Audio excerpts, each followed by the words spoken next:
从供给为王走向需求为王，企业进入执行能力验金阶段，而执行靠谱程度的不同，新势力3家分别走出了迥然不同的命运，而理想显然是其中的佼佼者。嗨，我是长桥海豚君，今天跟大家聊聊理想汽车。那些为了理想的战斗，也不过为了钱。理想汽车于北京时间5月10日晚间，长桥港股盘后美股盘前发布了2023年第一季度财报。理想再次定义了什么叫做稳如磐石的汽车新势力。一、雷厉风行的调整发布节奏，说得出做得到。面对市场的变化，理想汽车发布节奏火速调整，而且发布与发售节奏时间非常小。年初发布的 L9、L8、L7， 一季度就已经交付了大部分车型，二季度进入全面规模交付。之前理想给出 5.2 至 5.5 万辆的一季度销量指引，隐含3月月销上2万辆，令市场格外惊喜。后续月销量做到 2.5 至3万辆之间，3月销量实实在在站上了2万辆。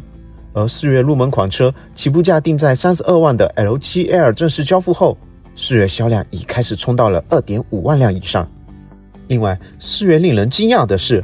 最老款的理想 ONE 竟然月销量也有攀升，一季度整体交付了 5.26 万辆，是在公司指引的下沿，但基本完成了指引，已经能算是同行当中非常不错的表现了。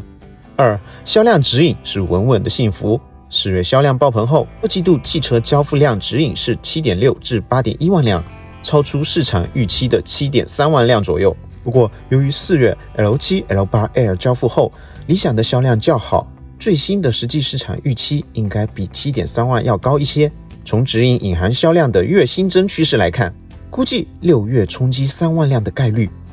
不大。3、单价下行压制毛利率想象空间。公司收入指引是 242.2 亿到 256.8 亿之间，依然是明显超出市场预期的，但这个销量背后隐含的二季度汽车单价可能不超过 31.5 万元，而目前主力车型 L7L 起步价 31.98 万，也就是说后续可能报销车型主要集中在这款价格相对较低的车上，而高价车 L9 销量貌似有点压力哦。4、一季度单车毛利率稳字当头，卖车业务的单车毛利率是 19.8%， 勉强摸到了市场预期。从一季度的单车经济还是可以清晰的看到，单车价格下行后是影响到了单车盈利能力的。一季度单车均价高达 34.85 万，一辆车比上季度少卖了接近 2.5 万，单车成本接近28万，一辆车成本少了 1.87 万，一辆车毛挣接近 6.9 万，比上季度少挣了快6000块钱。不过考虑到一季度同行毛利率普遍失守，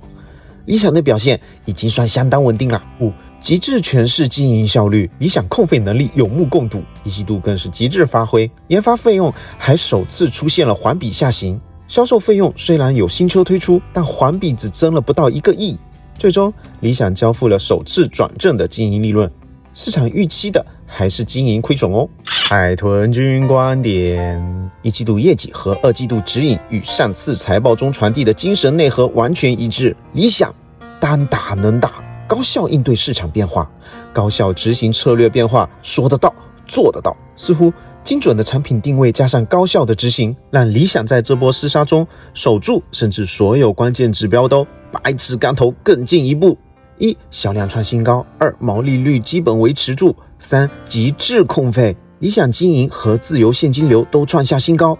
这波战争似乎打得游刃有余，稳定性角度理想自然非常牢靠。不过如果从边际变化的角度来投理想的话，公司之前已经把之后的月销量指引放到了 2.5 至3万辆之间。从二季度的销量指引来看，全年月销3万可能还是一个相对有压力的目标，销量已经锁死在一个大致范围内。这种情况下，今年的收益弹性应该来自于毛利率的改善。公司指引的毛利率希望是能做到 20% 以上，稳态下 L 系应该在 25%。 但无论是从一季度的毛利率实际表现，还是二季度单车价格大幅下行中隐含的毛利率预期，